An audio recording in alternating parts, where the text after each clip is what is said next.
And I'm like, that's not what they did. There's a 0% chance that you are going to be able to get a gown that fits this woman to her style, to her taste, that is perfectly molded to her body if you're buying it back east somewhere. That's not how this works.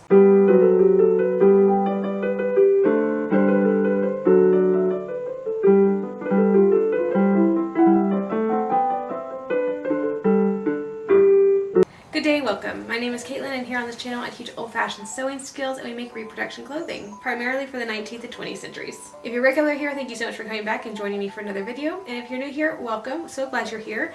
If anything such as historical clothing, wardrobes, old-fashioned sewing, antique sewing machines, hand sewing, or just general 19th century life has any interest to you, you might consider subscribing to get more of that content. I am a professional seamstress with 20 years sewing experience. Yes, I started when I was 8 years old. I used to work at a museum, and I currently keep a small collection of original clothing that I use to study, and then I have friends with ginormous collections of original clothing that share them with me, and I'm able to then learn those skills and teach them. Today we're going to look at some more Victorian clothing myths. I loved researching for that first one, and quite frankly it was going to be 5 Victorian dress myths. And then I started writing out the script and realized it was going to be like a 4-hour video. Decided not to do that. Took 2 of the myths out, going, okay, maybe I'll revisit them.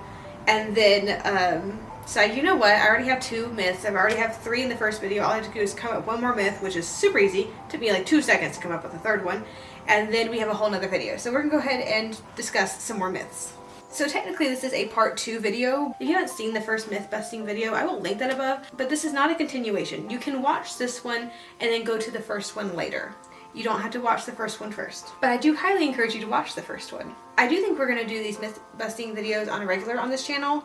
I'm thinking instead of, because we've been doing how-to videos, how-to sewing videos, or the first Monday of every month.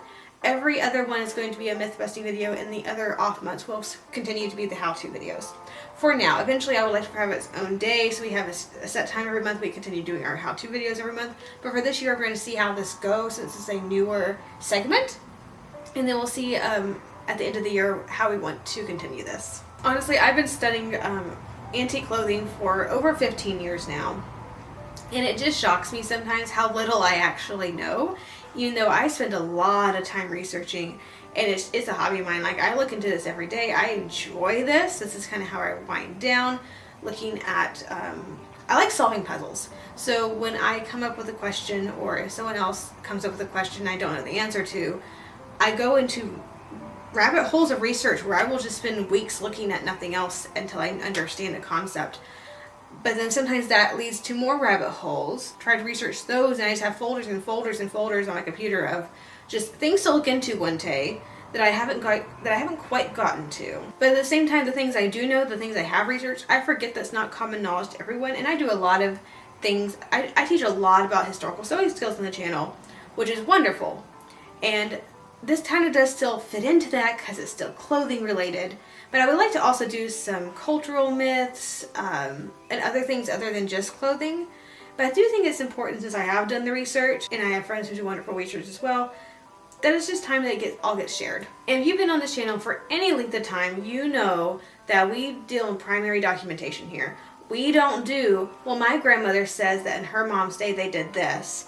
Or, well, I just always heard this, so this must be the way it is. Or it's just logical that. Or this is just information I picked up over the years. We don't do any of that here. We deal in primary documentation. For the purposes of this video, we're going to do primary documentation from the 19th century, from the women who are wearing these clothes and the men who are observing them wearing these clothes. We're also going to do primary documentation from a few living historians who do 19th century just about every day of their work life, so 4 to 5 days a week. Also, I'm not an expert on history or dressmaking or anything. I don't have a master's degree, and my bachelor's isn't even in history. It's in elementary education. I taught 6-year-olds for 8 years. Yeah, I'm not an expert in any of this. I did work in a museum for 3 years part-time, but that's about the extent of my professional experience. The rest of this has just been on my own researching. My husband's the one who's the professional and has a master's degree in history. I'm just a woman who likes old clothes and likes solving puzzles, so when someone tells me something that I find totally ridiculous and can't back it up, I go to the sources and back it up for them, and usually find out that what they're saying isn't true. And I know there's so many people whose knowledge like vastly supersedes my own. Again, I don't have any professional stake in this. I just am good at researching, and I know how to use advanced Google look at original sources. And I do have a platform here on YouTube, so we're going to share some what I've learned. So now that we've got the disclaimer out of the way, let's go ahead and get to the myths. So as I said, wow, that is some sweet tea. I added way too much sugar to this. That's like tea flavored candy. That's good. I probably should cut that with water. That is so good. Okay, sorry. So yeah, for today I picked up just 3 more dress myths that we're going to look into. These are things that I've heard over and over again from things like other living historians, mostly museum visitors and spectators and the general public. Sometimes people who ought to know better, such as other living historians and museum professionals. And my one history professor back in college, but I was in high school at the time, but he was a college professor because I was going to a college campus. When I asked for sources on something he told me, just smiled and said, oh, it's just something I've picked up over the years, and wouldn't give me any primary documentation. Later found out that it's not true. He was telling me, just for background, that in the 1850s in Texas, it was so rural and so bad to live here that women kept knives in their parasol, like their parasol handles would come apart and there'd be a knife in there, so that they could use it to defend themselves. No such thing that I can come across. Now, in the early 1900s, there's like late 1890s or early 1900s, there's one patent for a knife that was in a parasol handle. Certainly not the 1850s. So that professor lost all credibility with me at that point. I even asked other people who studied the mid-19th century specifically, and no one had ever heard such a thing. So I'm pretty sure he just saw that one source and got everything mixed up, but didn't care to actually document anything, and so he's just telling his students half-truths, and I didn't believe a word he said in that class afterwards. Actually, I think I've forgotten most of what that class taught because couldn't trust him. He told me one lie, at that point your credibility is all lost on me, especially when you actually profess to know what you're talking about. But anyway, back to the myths. I figure that if I'm hearing these things, other people are too, so let's go ahead and dispel them. So the first myth I want to talk about today, I've heard a couple of times, and it's the myth that women were, especially out west and in very rural areas. So like, I live in Texas.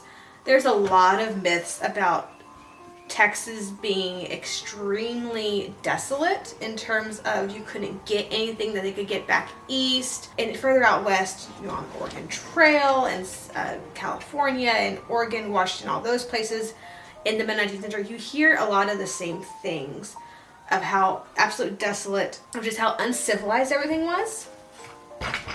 And here comes the dog. This is Lady, by the way, if you've not been normal on the channel. If you've not been a usual on the channel, this is Lady. She likes attention, so she comes and joins us every once in a while. If you hear a cat who sounds very pitiful, we have 2 of them. One lives mostly outside, although she would like to be an indoor cat. She just can't play nice with this one. And the other one's Cayenne, and he just thinks that I should have nothing to do all day but feed him food constantly and sit on the bed with him so he can nap. He likes to sit on the bed and nap, but he won't sit on the bed and nap unless I'm on the bed. So, also, if I ever randomly get up and the background looks different after I get back up, it's probably because the chickens got in the house and I had to go chase them out. Long story, happens all the time. We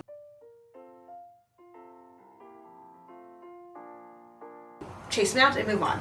Back to the myth. This myth is basically kind of hurt in lots of different ways. Generally talking about either extremely poor women or women who lived out west or in a place like Texas that's supposed to be a little bit more uncivilized. And it's the myth of the women back in these places who are very poor and you can't get fabric because it's so uncivilized, wearing the same dress for 10, 20, 30 years or even more sometimes. And this was interesting because it's technically true. I know what you're thinking. Caitlin, if it's true, then it's not a myth. This is a myth-busting video, so why are we talking about it? Yes. So the myth isn't in the statement of women are wearing the same dress for 30 years. The myth is in how we understand and interpret that statement, because it means different things in the 19th century than it does today. So when people wrote about it back then, we're reading it today with a totally different lens over our eyes than they would have back then. So the myth isn't the actual statement, it's in how we're interpreting it. So let's go ahead and interpret this correctly and learn a few things about the 19th century while we do that. So our concept of a dress has changed in the last 150 years. And to illustrate this, I'm gonna put down my tea and get a few props. All right, I have here Edith, the drunk mannequin. That's kind of an inside joke for my museum days. We had a lot of mannequins who would like lean over like this and they would topple over all the times. And we just called them drunk. And so Edith stands crooked depending on how I move her around. If I move her around, sometimes she won't be crooked, but this is how she is gonna be for this video, so she's just gonna be drunk today. So you, the 21st century person in that little box there, what would you call this? A gown or a dress perhaps? You might be more specific and say, oh, it's an evening gown. You'd probably call it a ball gown. It's actually an evening gown. Ball gowns are evening gowns, but not all evening gowns are ball gowns. And I also have this, which is also silk. Both of these are silk. What would you call this? You might say it's fabric. You might say it's, it's just silk fabric or just silk.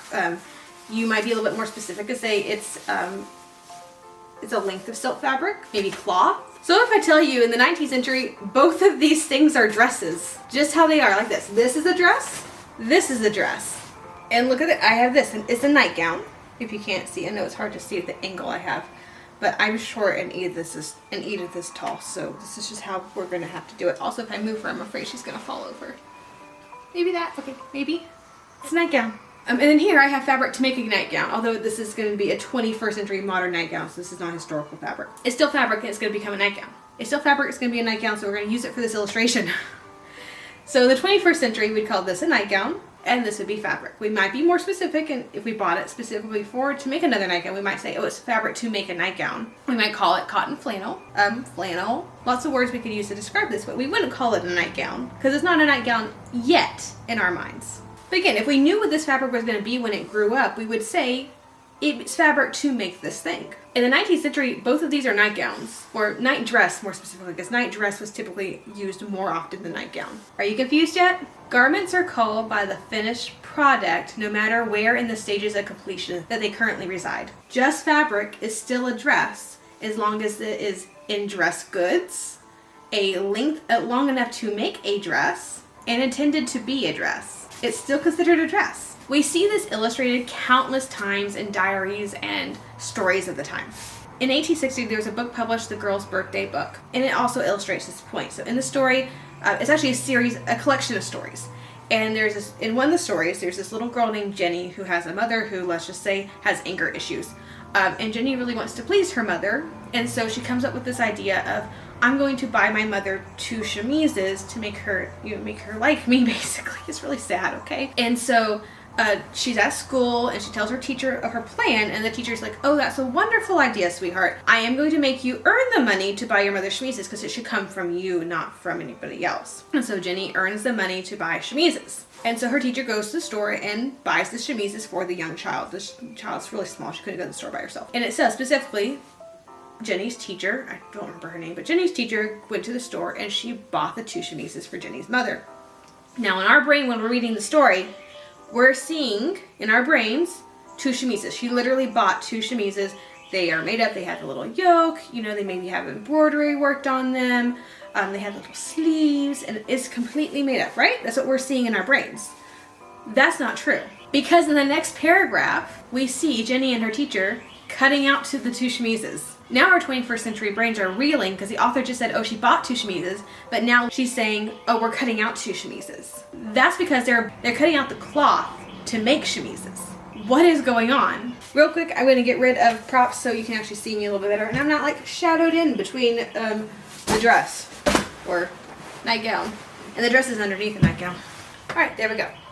All right, so although it is very common today to buy fabric without really any intent, just because it's pretty or it's on sale or we really like it, that's not what had been done in the 19th century. I'm looking at you seamstresses and living historians. You all do it. I know you do. I do it too. It's okay. We don't have to be in recovery. It's perfectly acceptable to dye with a ridiculous amount of fabric. It's nothing to be ashamed of. We all do it, okay? But that's common today, and that's not very common in the 19th century. You usually went to the store specifically to purchase something that you needed. And so you'd buy the fabric knowing already what you would make up with it. You went to the store specifically to buy a dress length. The shopkeeper got all of his dress lengths out for you to look at. You decided, oh, I would like a dress of that. So he would cut you a dress length. You rarely bought goods unless you knew exactly what they were going to be. I know people in the comments are going to ask, okay, what constitutes a dress length? Like what in the 19th century would a dress length be? And people a lot of times will say, oh, well, that's where the whole 9 yards saying comes from, is the dress length of 9 yards. That's not necessarily true. That's just a saying. It's been around, I think I've seen it as early as 1840s, but I haven't specifically researched it, so it may be earlier. Dress lengths would depend on how wide, of course, the goods were. So fabric widths varied a lot more than they do today. Most often today, you're going to find 45 inch, which is really 44 inch now, and then somewhere in the 55 to 60 inch range. Now you do find other goods that are different widths. You can buy white cotton in like 36 inch widths. You can buy quilt backing up to 108, 118 inch widths. So you can buy really wide fabric, but it's just not as common. You don't often find it unless you're specifically looking for that. In the 19th century, fabric widths varied greatly. I have a length of piña cloth, which is pineapple fiber cloth, which is original to the Victorian era, in that back room over there, and it's 18 inches wide. I have seen dresses that range. I've seen them up in the 55, which with a fabric range in the skirts.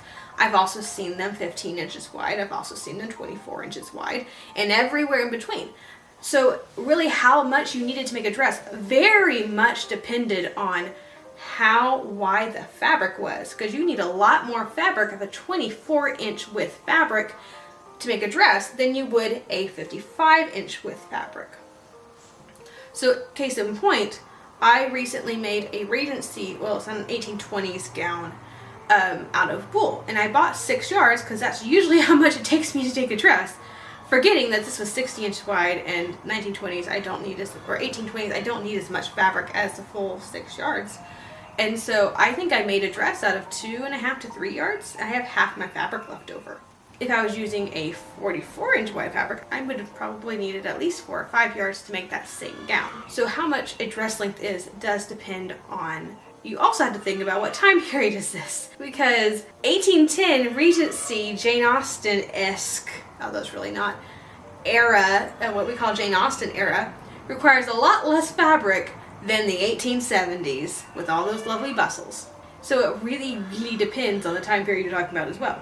But most shopkeepers back then actually knew what a dress length was, and you would tell them, oh, I need a dress length of this, and they would have already calculated, all right, the average woman needs this much fabric to make a fashionable gown today. They would cut you that and you'd pay for it. That's not to say shopkeepers weren't sometimes dishonest, because there are references to be sure that the shopkeeper hasn't shorted you a yard or two when he sold you that dress length, because a lot of women are cutting out their dresses and realizing that they're shorted a yard or two.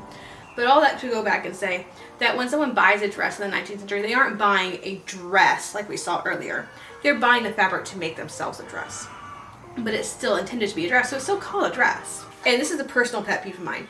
If you ever see references to someone buying someone else a dress, albeit like a husband goes off to town or out back east, and he's saying, oh, I'm going to buy you a dress and bring you back a dress. In the movies, and a lot of romance authors are really bad about this too, but especially in the movies, they really irritate me. They'll bring back an actual dress.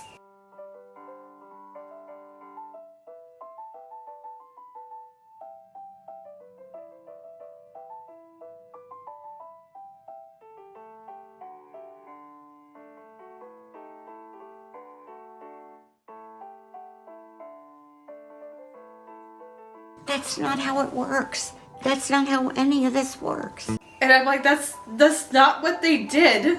There's a 0% chance that you are going to be able to get a gown that fits this woman to her style, to her taste, that is perfectly molded to her body if you're buying it back east somewhere. That's not how this works. You would have bought the fabric that you think, oh, she'll like this. You would have brought it to her, and then she would have either had a dressmaker make it up, or she herself would have made it up.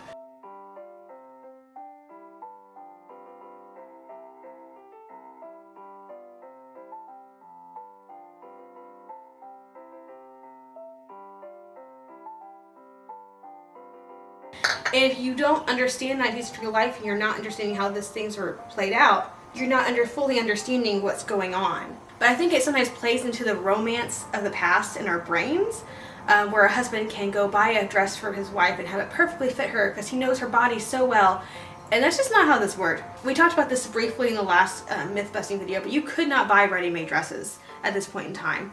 There were 3 types of garments as put forth in like literature at the time. So specifically, there's a book published in 1856 called A Manual to Domestic Economy suited to families spending 100 to 1,000 pounds a year. So it's a British publication. But it says specifically there's 3 types of garments. There's body linen, which would be your chemises, drawers, nightgowns, things that go against your body. There is indoor dress, which if you read further, it specifically describes as the things that you send off to a dressmaker, or if you're really poor, you're making it yourself. And the dressmakers either come to your house to work on it, and they don't leave till the dress is done, or you give them the fabric and they make it up at their own home. But that's called indoor dress. Outdoor dress, which are the things that you can buy ready-made. And it names them specifically. Things like bonnets, veils, handkerchiefs, mantles, shawls, those types of things you could actually buy ready-made. You couldn't necessarily buy a dress ready-made unless you're going to the second-hand shop or a second-hand peddler buying a dress, but then you're still taking the thing apart and remaking it. We talked a little bit about that last video as well, and we're about to talk about it again. Please do not be fooled into thinking that custom clothing was expensive because it's expensive now.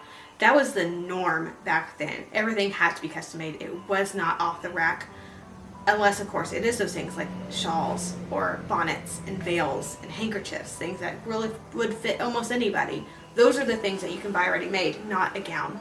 And again, if you bought a gown ready-made, it would be from a second-hand shop. Someone else had bought the fabric, made the gown, and wore it, and decided they either no longer wanted it, or wanted a different gown, or grew out of it, and decided they didn't want to mend it, or fix it, or make it larger. They would just sell it off to second-hand shops so that they could either buy more fabric to make a new dress, or buy a new dress from the peddler to fit themselves. And so that dress is now being bought, yes, ready-made, but you were altering it to fit you because that was the norm.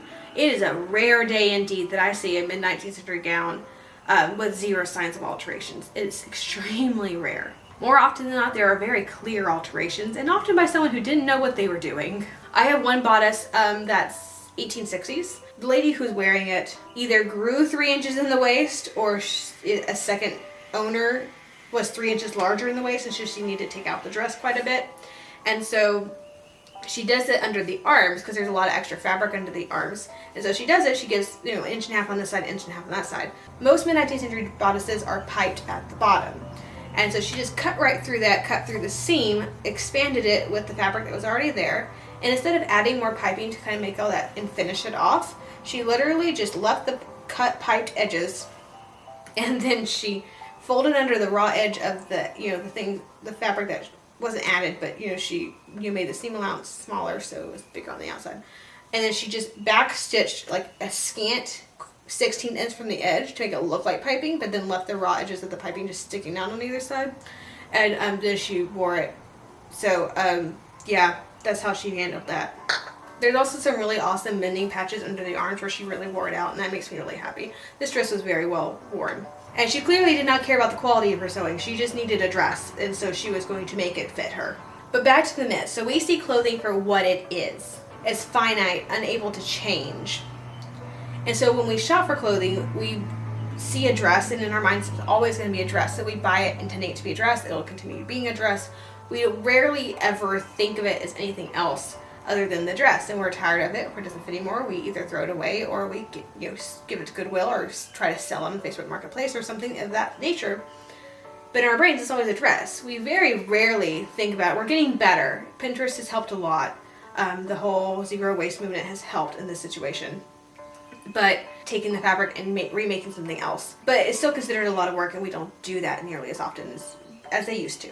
We don't see our garments as the materials that they're made of. We see them as a garment itself. But again, like other things, but we are starting to get better. Like we can see an old man's shirt that's kind of ratted out the shoulders, and we can see, we can cut that down and make a baby's dress out of it.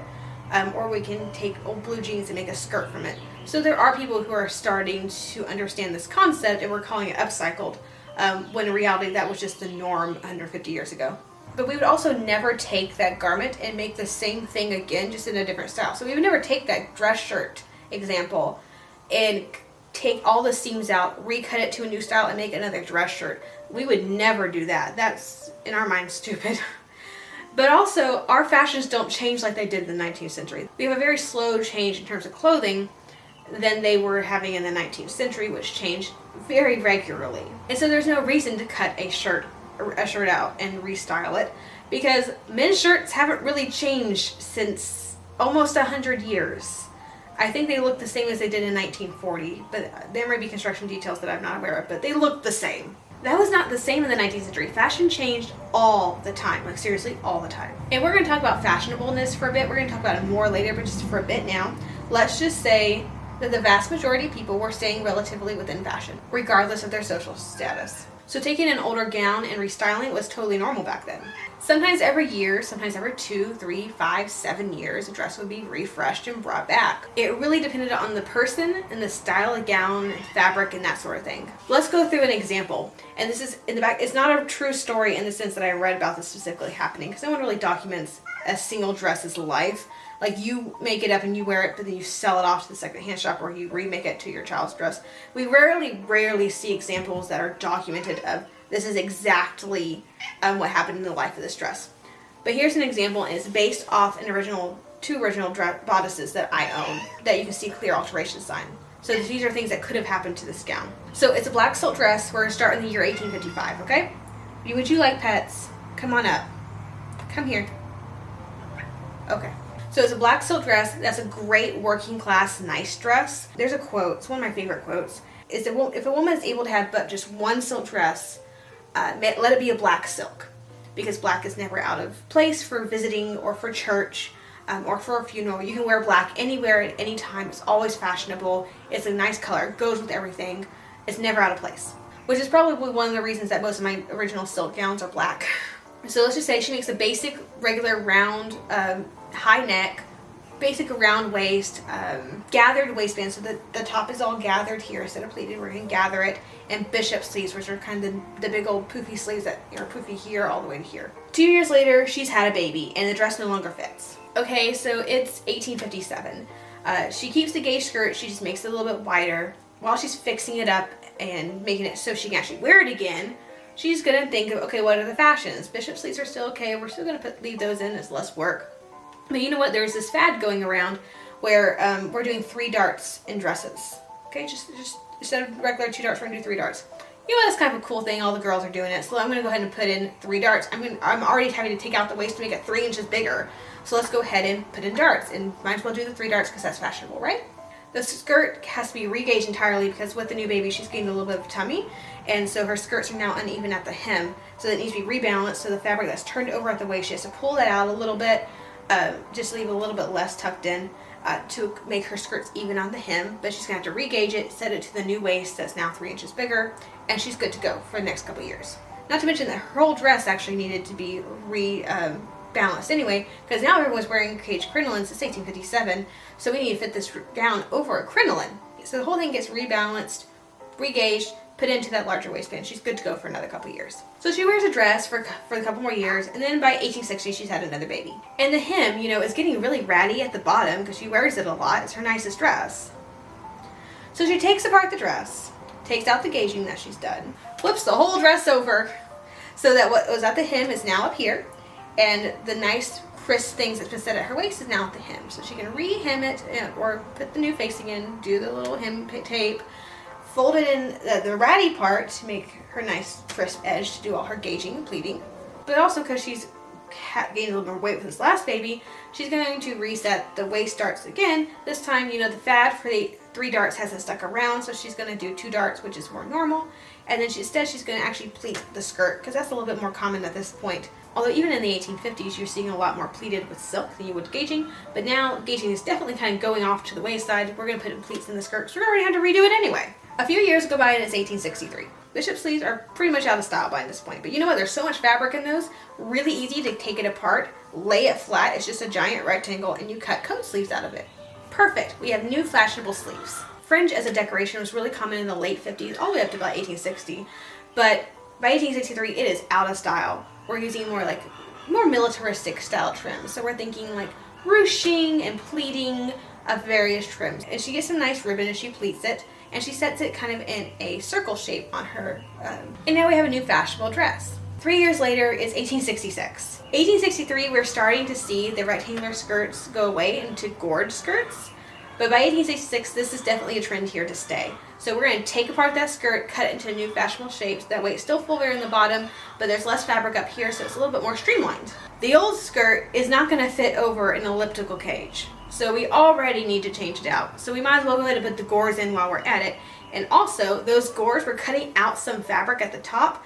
That helps us put piece to get more fabric in the back to go over that hoop, because the hoops are very flat out front and they're going this way, kind of sloping back, giving a little bit of a bustle in the back. So we need a lot more fabric back here than we do here. So when we're cutting those gores, we're going to just put it on the top or even the skirt hem, and that way we have a lot more fullness in the back to accommodate an elliptical hoop. And if there's any stains or anything on the front of this gown, say candle wax or anything like that, it's black silk. It's the same on the front and the back. So we can flip the whole fabric over and have the dirty side on the inside and the nice crisp side on the outside. So the skirt's still got a lot of life left in it. You know, the bodice at this point is still reasonably fashionable. Coat sleeves have hung on, but the trim has not. So we're going to, fringe is back in very briefly, but it's back in. So we're going to buy some silk fringe, and the whole swoopy thing, not really done a whole lot anymore. It's a lot more militaristic, so we're going to do it in a square. We're going to put our fringe in a square and kind of do the same thing on the sleeve. It's going to end up being in a little square. And, you know, we used to have our bodice closed with hooks and eyes for the longest time. At this point, buttons and buttonholes are really taking over. So we're going to take all those hooks and eyes, go ahead and add some buttons and buttonholes, and we're going to add a peplum. We don't have any extra fabric for a peplum, but it's black silk, and you can go buy that at the store. So she's going to go to the local mercantile, and she's going to buy herself just a little bit of black silk. Doesn't have to be very much, about half a yard or so. Not very expensive. She can get that from the secondhand shop. So she has her little bit of silk, and she's going to cut a nice peplum shape, line it with some polished cotton she has lying around. Put some of that same fringe that she put up here and here on the bottom of that peplum. She's going to turn the raw edge of the top of that peplum down, and she's going to whip that directly to her bottom bodice edge without taking out any of the piping. She's not going to worry about any of that. That's just extra work she doesn't have to do. So instead of taking the whole thing apart and actually sewing the peplum to the bodice as you would properly, she's just going to whip it on. So now we have a perfectly fashionable dress that is going to last us a good 2 or 3 more years. Fabric's still doing well, silk is very strong wearing, so it's going to last. And that's basically an 11-year time span of what could be happening to a dress. And again, not a completely true story, but I do have bodices that kind of suggest this type of thing. But going back to kind of what we're talking about, which is the dress that spanned 11 years. It's still the same dress, right? It started as a dress and it ended as a dress. In the 19th century, that's still the same dress. But it looks nothing like it once did. But now it looks nothing like it once did. Different waist treatment, different sleeves, different style skirt, different trims, completely different style. But it's the same dress. So when you come across period references, because yeah, they do exist of people either bragging or just saying, I'm still wearing this dress that I wore 20 years ago, 30 years ago, whatever. Just know that A, they probably had a lot of dresses, because a dress that's being worn every single day isn't lasting 10, 20, 30 years. It just won't. The fabric gives up. We're going to talk about that in a little bit. And B, they probably remade that dress so many times it looks nothing like it did 20 years ago. There's an example in the Met of a dress that was made from a 1740s dress, and it was remade over in the 1840s. Fabric was still strong, still in good use, so yeah, they found this dress and they made up a new fashionable one. So we would see today as the 1740s dress and the 1840s dresses as 2 different dresses, even though they're made out of the same fabric. They're still 2 different dresses. 19th century person would have seen that as the same dress. It's only been refreshed. And if one only had 5 to 7 new gowns a year, how often are they being refreshed? Again, this was another hard research topic, because usually you would have a dress and you'd wear it out. You'd rarely wear it till it just couldn't be worn anymore. More often than not, you're either making it over to someone else, someone younger, smaller than you, or you're selling it to the peddler or second-hand merchant who's going to sell it to somebody else who's going to remake it. So you don't ever... When you read diaries, you don't get a full comprehensive story of one single dress. You get a snippet of it. But I was still really curious on how long working dresses are being worn, or how long they'll even last. Maybe you only have the typical 5 to 7 dresses a year. So I turned to my friends at Barrington Living History Farms here in Texas. Barrington is a former plantation and home of Dr. Anson Jones, who is the last president of the Republic of Texas. It is still a working living history farm. It's part of the Washington, Nebraska State Historic Site. If you go from Wednesday to Sunday, you will see an 1850s farm being completely worked out. They have oxen, they plow using historic tools, they run a historic household, they do their cleaning, the cooking, the gardening, the caring for livestock, as they would have in the 1850s. So I happen to be friends with 3 of the ladies at Barrington. So I asked them a series of questions about their wardrobes, because these women are wearing these 19th century gowns with the full correct underpinnings 4 to 5 days a week, their whole working week. They're probably gonna have a lot more insight into how long dresses last. So first off, I want to say, Barb, Teresa, and Laura, thank you so much for indulging my research and taking the time out of your day to answer my questions. It really helped a lot, because I was in a research hole for like 2 weeks and I was getting quite frustrated. And so having someone with actual experience, super helpful, and I really appreciate y'all. So for everyone else watching this video, just to kind of give y'all a little recap, Barb has been doing living history for 27 years, Laura for 7, and Teresa has just started at Barrington. Now these are not going to match a 19th century person's reality perfectly. These women don't live 19th century full time, only 4 to 5 days a week during working hours. And most of the time they aren't washing their clothing the historical way. They're just using modern washing machines because they have a modern life. They also are only wearing the clothes they find necessary because they're not doing it full time. They don't need a full-time wardrobe. They're really only doing it a little over half time. So they really don't need as many clothes as a 19th century woman would. Also, it's a lot easier to throw a chemise in a washing machine and have it refreshed for the next day instead of having so many chemises because you're only doing laundry once a week. So likely the women at Barrington are having their clothes last longer than the average woman would back in the 19th century. But I'm just going to quote Laura on something real quick she wrote to me. On any given day, I wear historical clothing at least 4, usually 5 days a week, and do real farm work in it. On any given day, I may be cleaning coops or hoeing the garden, sometimes plowing, picking cotton, cooking, or just mending. So these ladies are wearing all the layers of the 19th century woman and doing all these things. So without further ado, let's get into this. I'm going to be looking more at my computer as opposed to y'all for this segment because I want to make sure I get the quotes correct. But the first question I asked was, how many days a week do you wear historical clothing? The answer for all 3 of them was 5, sometimes 4 days a week, and that's because they all work at the same place, so that was unsurprising. Question 2 was, how many dresses do you find necessary for what you do? So Teresa said that she has 4 work dresses, although one is fancier, and she only wears it for special occasions.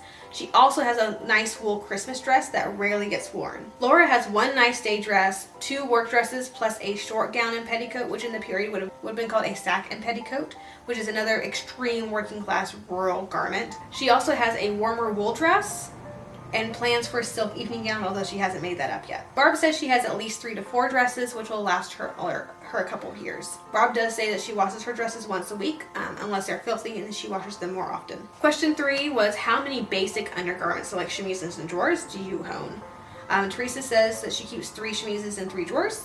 Laura says her chemises disappear a lot, but that she usually likes to keep 3.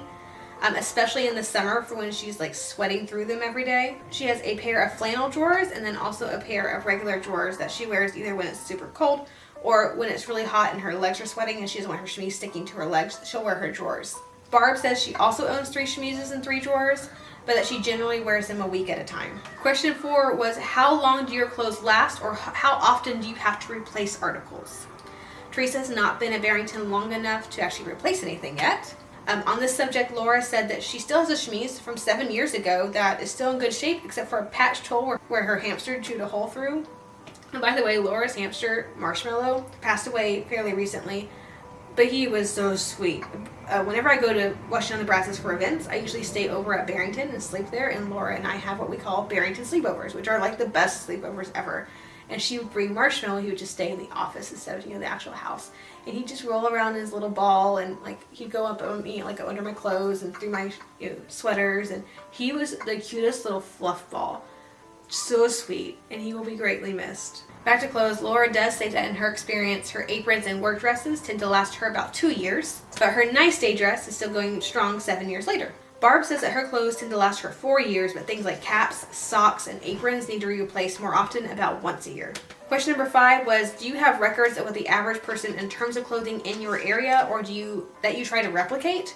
Or is it more of I keep the clothes I personally need? And Teresa still says she's growing her wardrobe and takes direction from Laura and Barb in this matter because it's a new time frame for her. Laura says she keeps the clothes she personally needs.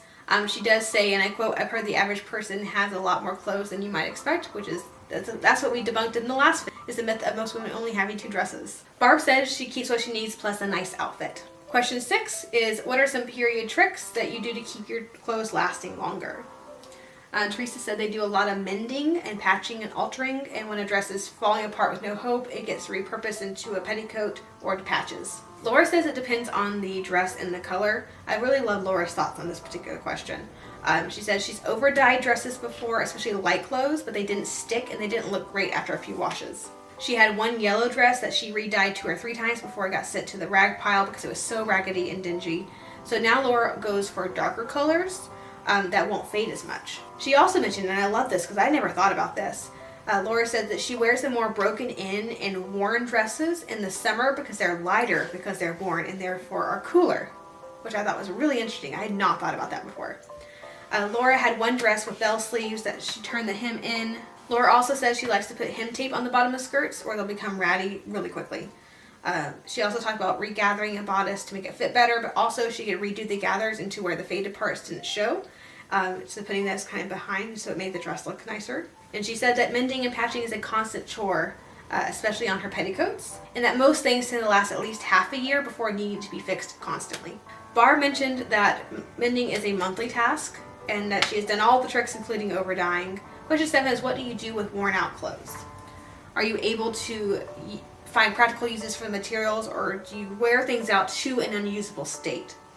Teresa, again being new, has not actually done this yet, but Laura says she tends to wear out most of her clothes very well. She says she tried making a sunbonnet out of a skirt of a dress, but that it didn't last long. But she does repurpose dress skirts into petticoats, which is also something that was done in the period. We read about that. Barb says she's repurposed clothing into pot holders or clothes for kids to do laundry demonstrations, and also rags. And that pretty much wraps up the questions that I asked. Once again, big thanks to Teresa, Laura, and Barb for indulging my research and answering my questions for me. That was a huge help. Y'all are awesome. And even though it's not exactly what they would have been back in the day, it still gives us some really great insights.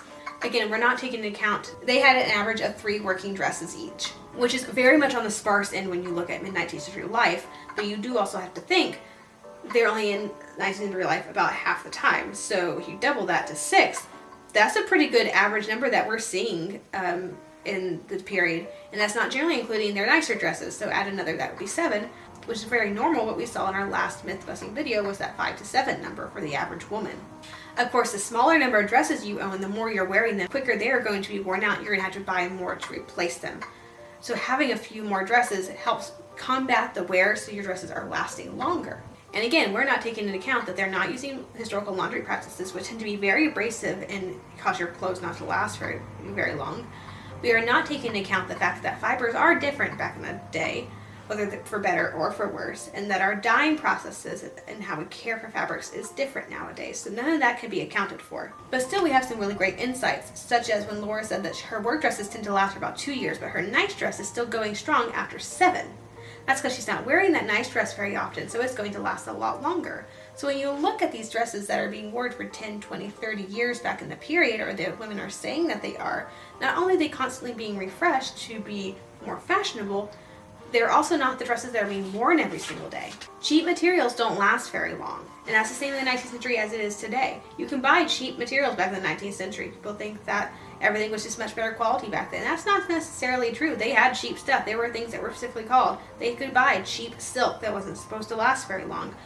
A lot of the sheer dresses that are see-through, they were only expected to last a season, and that's written about in the time period. So, not to mention that certain fibers do last longer. Like silk can last very long depending on the type of silk that it is and how it was treated and dyed and woven. Can last very long. It's extremely hard wearing, except when it gets wet. So it can be kind of brittle when it's wet. Wool and linen last an incredible long time. They are extremely hard wearing. That's why you see them so often mentioned in working class garments. That's why you see them so often mentioned in working class garments. Although linen did kind of get replaced by cotton in a lot of places by the mid-19th century, linen does last a whole lot longer than cotton, and wool lasts a whole heck of a lot longer. So those garments are going to last longer than, say, a cotton work dress that's just going to fade very quickly and be ratty extremely fast. All that to say that a dress is still a dress, no matter how many times it's been remodeled. It is still technically the same dress by mid-19th century standards, and that remaking dresses is ridiculously common. So myth busted. Our second myth of the day is going to be about the fashionableness of clothing and how women followed fashion. So the myth itself comes out in several ways. You may have heard that if you're poor, you couldn't afford to be fashionable. Or like today, not everyone cared about being fashionable, so I can wear this dress 20 years out of date. Or out here in insert random state or province that's usually out in the middle of nowhere and further out west, it took insert arbitrary number of years or months for goods to get out here. Therefore, people were insert arbitrary number of years or months out of fashion because fashion wasn't coming. Or poor people couldn't afford many dresses, so they were wearing the same clothes for 10 years, which we already kind of debunked. So we're going to return to Mrs. Carrie Williams that we talked about a lot in the previous myth busting video. Oh, I love this woman so much. So as a quick refresher, this is the woman who lived out in rural California post gold rush, like late 1850s. So California is a state, but it's pre-Civil War. This family is poor enough to constantly be going to peddlers to buy stuff. They are of a slightly higher social standing because they're attending balls and parties. But they don't tend to be having a lot of cash. They're selling off things like their piano, and Carrie does keep a debt to the peddler that her husband has to pay off. Carrie nearly every day was writing about what she was sewing on, and so I was able to count the number of dresses she had for herself, which ended up being 7. And those are just the ones that were mentioned. That's not the ones that she was wearing prior to that.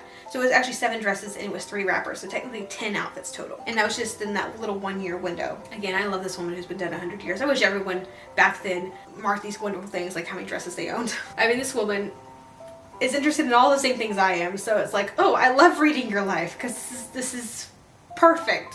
It's 1858 in California, you're buying silk and cashmere. And you have the forewithal, to casually mention that, oh, I read Godey's Ladies Book. Like, oh, I also read Godey's Ladies Book.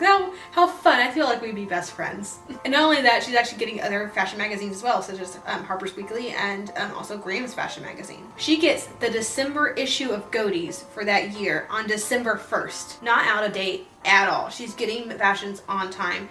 And this is 1850s rural California. She specifically mentions how that after she's done reading the book, she lends the book out to others so that they can also follow the fashions as well and read all the stories. And as far as fashionability, we've already discussed that remaking gowns is incredibly common. If your gown no longer fits, remember how fitted most of these gowns were. Even the ones that don't look extremely fitted are usually fitted around the waist, they're fitted at the shoulders, they're still fitted. And although you can find photographic examples of women wearing dresses that really don't fit them, those are comparatively rare when you consider the vast amount of photographic evidence that we have. So the vast majority of women are wearing extremely fitted garments. You lose or gain 5-10 pounds, you're not fitting your dresses anymore, you had to take them apart anyway, you might as well go ahead and recut them to a fashionable shape because you're taking it apart anyway. So a particular example of this is in Carrie Williams' diary, her mother-in-law, she lives with her, she and her husband, their kid, they live with her husband's parents. And she mentions one day in April that her mother-in-law finished her slate merino being a wool dress. So this is Carrie's mother-in-law. This is an older woman, so she has grown children and grandkids. This is not a young and silly woman. This is a respectable, adult, older woman, most likely in her 50s or 60s. This is an older and respectable woman. So of this gown, Carrie notes that a Mrs. Pooler had made the gown 2 years prior. So this is a 2-year-old dress. And that Miss Gibson, who is the local seamstress, remade the gown. So recut it and made it fashionable again last year.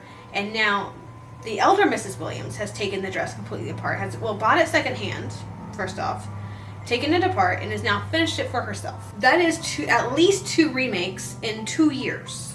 So this gown has been remade over every single year to keep up with the fashions. So let's move on from Carrie and discuss someone else. So there's a story in Harper's Weekly in 1860 entitled My Velvet Shoes. It is the most adorable story. It is so cute. So it's set in 1857 and it's told from the perspective of this man who is a very poor bookkeeper. He was married to a sweet young woman, and they do not have a lot of money. They live in the city. It doesn't specifically say what city, but somewhere back east. They're very poor. His wife notices that her shoes are very worn, and she tells him, you need to go buy more shoes. Before he does, he happens to wake up before his wife one morning, and he sees the state of her crinoline. I'm going to quote what he says exactly. The circles were all changed to polygons, and at every angle was a neat splice of white cord, or a bandaged galloon, or a delicate suture of linen thread. And in one place, where the break was particularly bad, a regular compound fracture, as the doctors would say, and the steel protruded through the skin, the dear little woman had put it into splints of whalebone and wound it round and round with bonnet wire. I felt the tears come to my eyes as I looked at Mrs. Lambswool's hoops. When did she get that set? I counted on my fingers and calculated it must have been at least 6 months ago.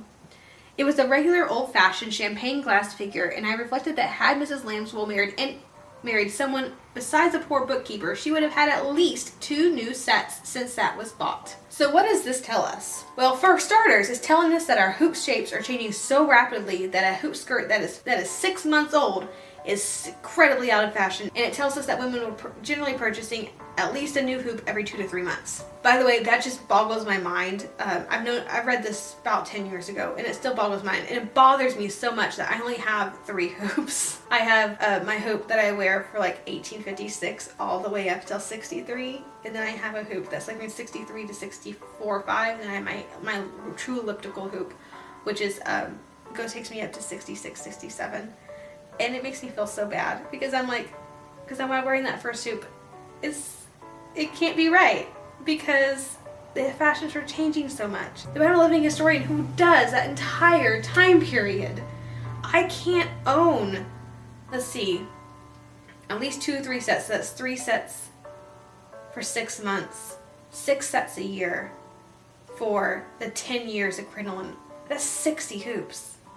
There is no way I could afford or manage 60 hoops. It's just not realistic, and it bothers me so much because I know that when I wear that hoop that I'm not fashionably shaped for the particular month that I'm in, and it irritates the living daylights out of me, but there's nothing I can do to fix it. So anyway, the husband buys himself a cheap pair of velvet shoes that are cotton velvet. His wife hates them and really berates him for it, but he buys her a really nice state-of-the-line hoop skirt. The wife, by the way, also owns at least 1 silk dress, and it's when she's discussing this dress that we learn that she's actually been avoiding social gatherings and parties because her hoop skirt was so unfashionably shaped that she didn't want to be ridiculed.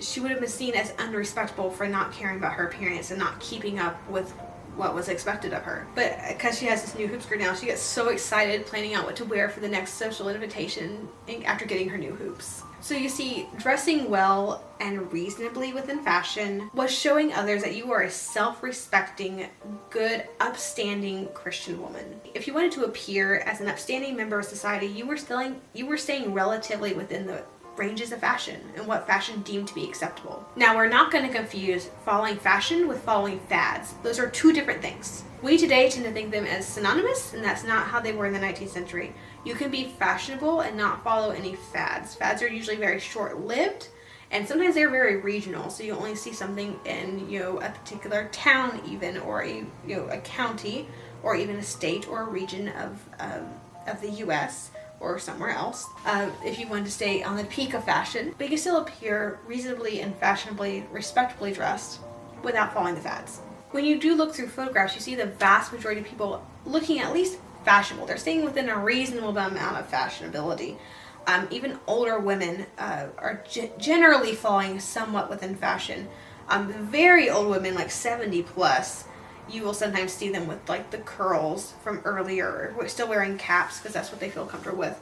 But that's still fairly rare, and it's kind of seen as, oh, you're extremely old. And we're talking like 70 plus. If you're not 70 plus, you don't really necessarily fall into this range. The people who did not follow fashion were generally seen as outcasts, and you wouldn't expect to wear what you're wearing and not be fashionable, and expect to still be held in regard with society. It would be more likely that you treated like outcasts, and if you show up to a mid-19th century event, or back then you showed up in an unfashionable gown, you wouldn't expect to be treated well. You'd be expected to be more shunned and treated as an outcast. The only people who really get away with not keeping up with fashion were generally extremely wealthy people who just had a lot of money, and they were able to just, be seen as eccentric and not weird.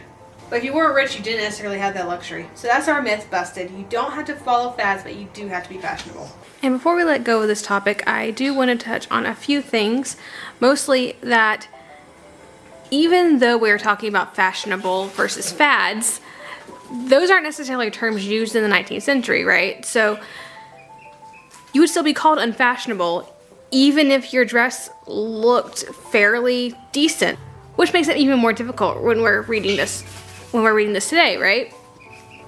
But even when you read about people who are wearing unfashionable dress, because yeah, I will absolutely admit there are definitely stories and accounts of people wearing old-fashioned dress, but they are generally people who do not fit into society. And this further compounds when you think about, because there is a lot of literature on people in the country having different fashions than people in the city, and that country people don't appear the same way as city folk. Well, the city folk would say the country folk were unfashionable, but the country folk are still following their own form of fashion. They would consider themselves fashionable in their own towns, and if you would deviate from their type of fashion, you'd be ostracized by the country folk. So it's a very nuanced, difficult concept to speak on. But even Eliza Leslie, she wrote a lot of behavior books, really starting in the 1830s and going on through the mid-19th century. And she speaks of this too, saying things such as, it's bad form if you are from the city and after accepting kindness from country people are ashamed to recognize them if they come to town on account of their unfashionable or rustic dress. She says it's very vulgar to do that and is foolish pride. But she also says there's no danger of plain country people being mistaken for vulgar city people.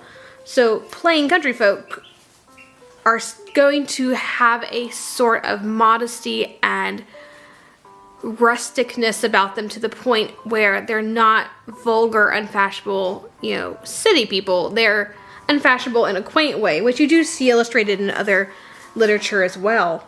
And going back to, some people were meant to dress unfashionably to appear different from society. Think of the Quakers. There is a book by Thomas Lowe Nichols in 1864 called 40 Years of American Life. It describes the Quaker women as women, young and old, ugly and pretty, dressed in the same quaint and most unfashionable attire. There are no bright colors, no ruffles or flounces or frills, no embroidery or laces, no ribbons or ornaments of any kind.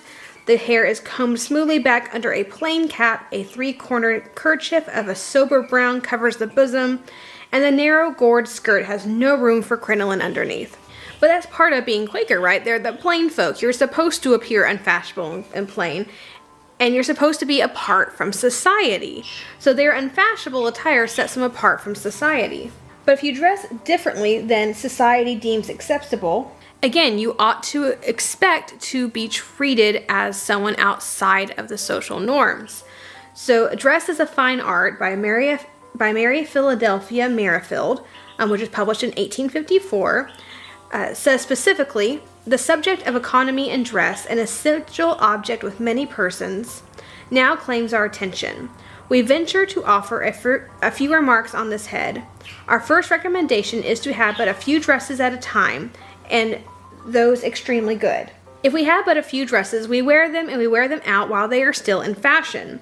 But if we have many dresses at once, some of them become quite old-fashioned before we have done with them. If we are rich enough to afford this sacrifice, the old-fashioned dress is got rid of. If not, we must be content to appear in a fashion that has long been superseded, and we look as though we have come out of the tombs, or as one of our ancestors has stepped out of her picture frame and again walked the earth. There's also different forms of unfashionable dress. Consider the reform dress that is popularized starting in the mid-19th century, so 1850s really, and that is the style of Amelia Bloomer, so the women who are beginning to wear pants. That is still considered very unfashionable dress, right? So the Health Reformer that is published in 1870 has this to say about it. And it says, but here and there, a few women braving the sentiment of the street have appeared in unfashionable dress in the costume that is comfortable, wholesome, convenient, useful, modest, and economical, and which no one has ever, nor ever can, say aught against, except that it is unfashionable. And how have these women been received in society? Have they been commended, applauded, rewarded? On the contrary, quite reverse. They have been hooted at by rowdies, snubbed by the boys, arrested by the police, reprimanded by the courts, ridiculed by some of the editors, and let alone by all of the others. And if you're appearing in something that is not considered the norm, you are generally ostracized. And that is the truth whether you are in the country, in the city, if there are personal local fads that are going on. If you appear differently or too differently than the others, you are ostracized typically. On the subject of being unfashionable, there is a book written by Louisa May Alcott in 1869 called The Old-Fashioned Girl. And it's actually very interesting because you actually read the book. Her dress isn't what's old-fashioned, it's her demeanor. And her dress is old-fashioned in the sense that it's not necessarily unfashionable in style, it's how she dresses. So the main character, Polly, dresses as a child. She's 14 years old and she still dresses as a little girl. She has a blue merino frock. Her friends, such as Fanny, who are all the same age, dress as adults. And that is what's considered, and that is why Polly is considered old-fashioned. It's not the dress itself, it's how she's wearing it and how she is being perceived by others. And there's an old grandmother character who talks quite frequently about how sensible Polly is and how wonderful it is that she's a very old-fashioned girl, because back in Grandma's day, girls appeared as children until they were 18 or so, and then they started dressing as adults. Whereas nowadays, girls are trying to grow up too fast, according to Grandmother. Which is so funny because I feel like we have the same conversation now, and it's just interesting how those sort of ideals and how children grow up and how quickly they grow up changes from year to year, and there's still a conversation that we were having in the late 1860s. But there comes a point in the story that Fanny is trying to learn some things from Polly. She has an entire wardrobe that is very unfashionable by her standards, and she doesn't know what to do with it all. So Polly comes over and Fanny explains, it's nearly May, I have hardly a decent ride to my back. Usually I just go to Mrs. O'Grady, the local dressmaker, and tell her what I want. She makes my spring wardrobe, Papa pays a bill, and there I am. But Fanny's father has come into financial difficulty, and so she doesn't have the heart to ask him for money right now, but she has to have clothes. And so she says, how will I make a spring wardrobe out of nothing? They were astonished to see how many dresses she had. There were the sofa, chair, bed, bureau were all covered. And still the servant who was burrowing in the closets kept crying, oh, here's another. And she looks at the dresses, and Fanny holds up a gray street suit that is very faded. Polly just whisked it wrong side out, showing the bright, clean fabric, and says, oh, behold your new suit. Fresh trimming and less of it will finish you off as smart as ever.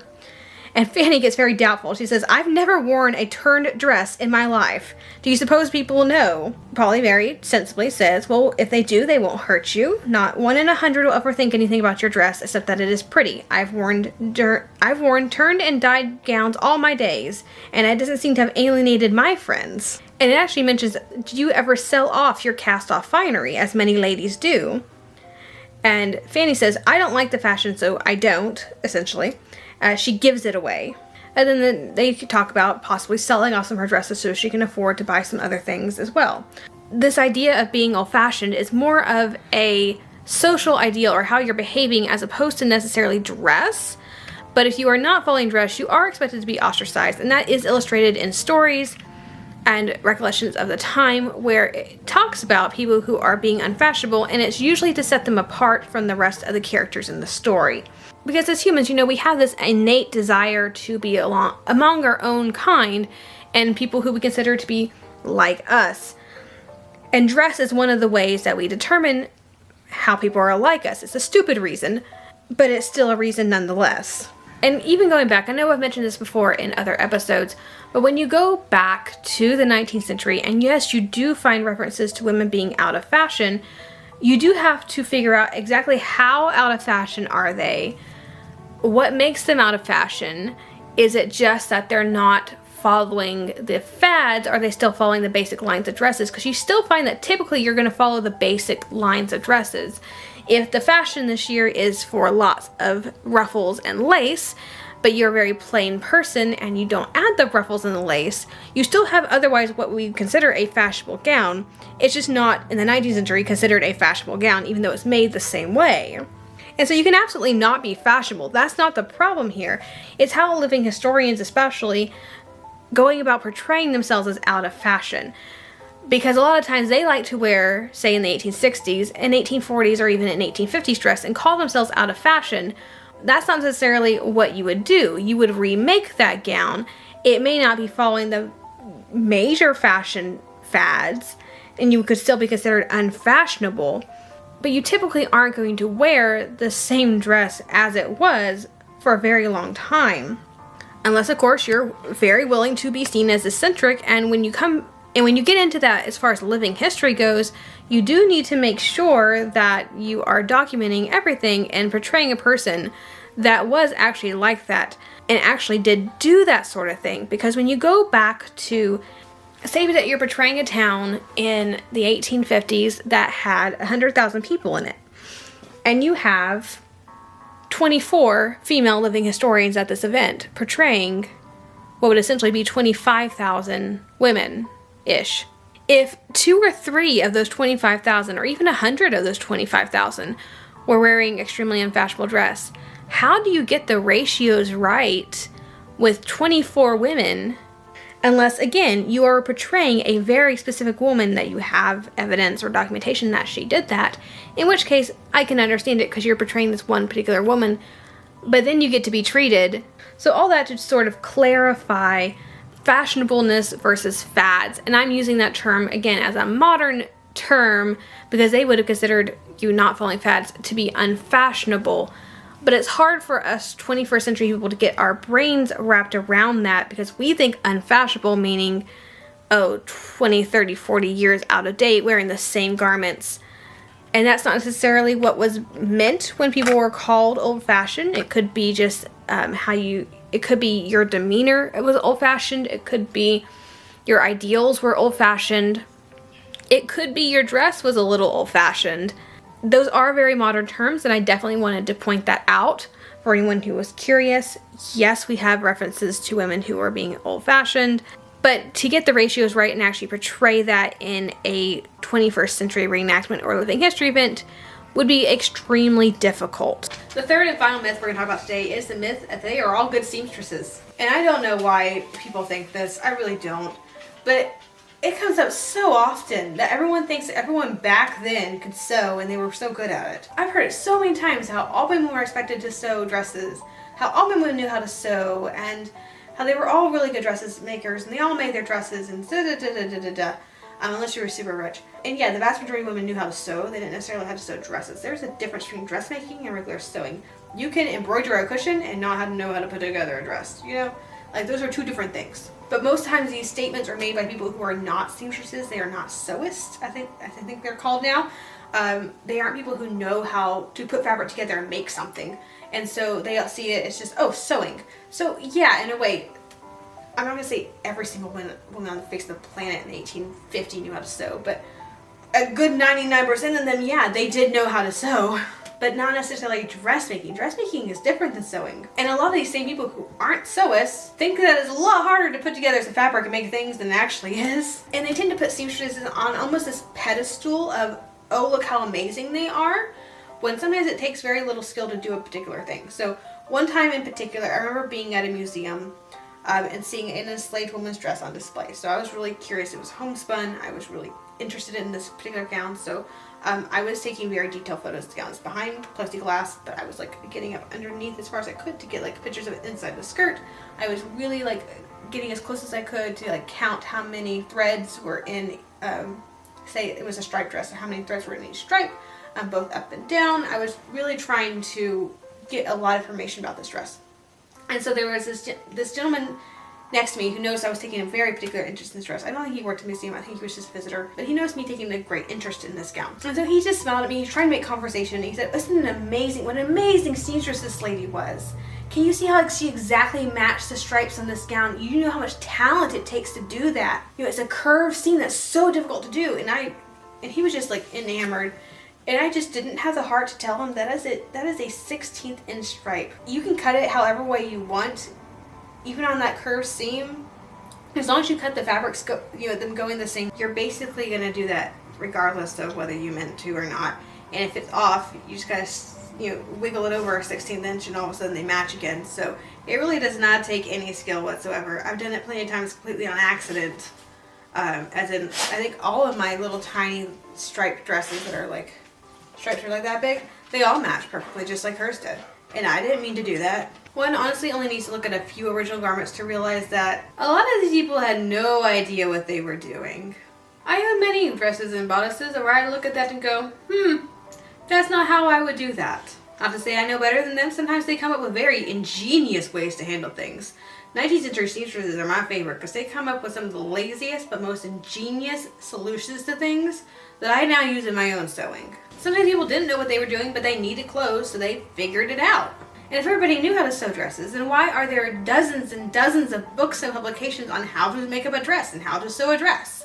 Some of them that specifically say that this is written in plain language for women who have never sewn up a dress. Why do so many household guides marketed to new wives and mothers have whole sections on making up gowns and dresses and how to sew? How many of those books are republished year after year after year because there's still a market for it? Why did Godey's Ladies Book in the 1850s publish a series of articles on how to make up a dress? And then after that year, when they continually were getting correspondence from their subscribers saying, I don't know how to sew up a dress, I want to start making my own clothes to save money, and I don't know how, can you please help us? Well, can you please help me? So much that they ended up making a book on how to make a dress and publishing that, and just send people just about every month for quite a while. They were just saying, if you don't know how to sew a dress, we're still getting letters saying that y'all don't know how to make dresses. Okay, here's this book, go buy this book. This book will help you. And it would just be published over and over and over again because they needed it. People needed it. And I'm not going to list out an exhaustive list of dressmaking manuals of the day because I don't know the exhaustive list. I mean, there's dozens and dozens. But here's just a few. How to Make a Dress by Mrs. A. Adams, first published in 1853. The Handbook of Dressmaking by Mrs. Mary J. Howell in 1845. The Workwoman's Guide by a Lady, first published in 1838. Hints on Dress for Ladies by Mrs. A. Adams again in 1856. Castile's Guide to Household Management, first published in the 1860s, and then published again every couple years until the 1880s. The Young Housekeeper, 1869. The Art of Dressing Well, a Complete Guide in 1870. A Complete Guide to Economy in 1870. And many, many others that are either too numerous to mention and also not digitized yet. Because yeah, all the books I just mentioned are on Google Books for free. You can go search up the title and the author and the year, and you can read it for yourself. If everyone was an excellent seamstress and dressmaker, there wouldn't be that many publications on how to do this. Myth busted. And honestly, I wanted to include this myth because I see a lot of living historians and costumers beat themselves up over the fact they're making mistakes in their dressmaking. Honey, you aren't making any mistakes that people 150 years ago didn't make. Just trust me on that. I've seen some very, very sloppy handwork. I've seen some exquisitely made gowns. And I've seen some very sloppy and questionable handicraft. You're not doing anything wrong. As long as you're using historical techniques and not using modern methods like serging your seams or French seams for earlier gowns or anything like that, as long as you have some basic skills, you're probably doing something that they would have done back then because not everyone knew what they were doing either. I understand that not everyone has the ability to look at originals like I do, and that's why I like to share my collection when I can. But I just want y'all to know, if you're making mistakes and your first dress is just barely holding together, I've seen some originals that are the same. You aren't doing anything wrong. The more you do it, the better you will get. Just like the more they did it, the better they got. You'll figure it out. It's okay if your first few dresses are not up to standard. It's fine. If you were able to fit into it and wear it, you're doing good. If you aren't able to fit into it, take it apart. Let's try some other things. But you're likely not making any mistakes that haven't already been made. And that about wraps up today's video on myth busting. If you've ever heard any of these myths, let me know down below, and the other versions of these same myths that you've heard before. If you have any other myths that you have heard that are a particular pet myth of yours that really grates your skin when you hear it, let me know that down below too, because I like to hear other people's perspectives. I think most historians have their own personal pet history myth that really grinds their gears, and that they have either done a whole host of research on or just rant about anytime someone says it. I'd like to know yours. If you stuck around to the end of this video, thank you so much. I know it was a super long one. For those of you who are new here, my sewing videos usually last less than 20 minutes. So this is a much longer video than I am usually doing. But I really appreciate everyone who's watched the entire thing because I know it was a long haul. But yeah, definitely let me know in the comments whether you like this style of video, if it's interesting to you. If there are any myths that you've heard or that you would like debunked, I'd be happy to look into it if we can get like a couple on the same topic.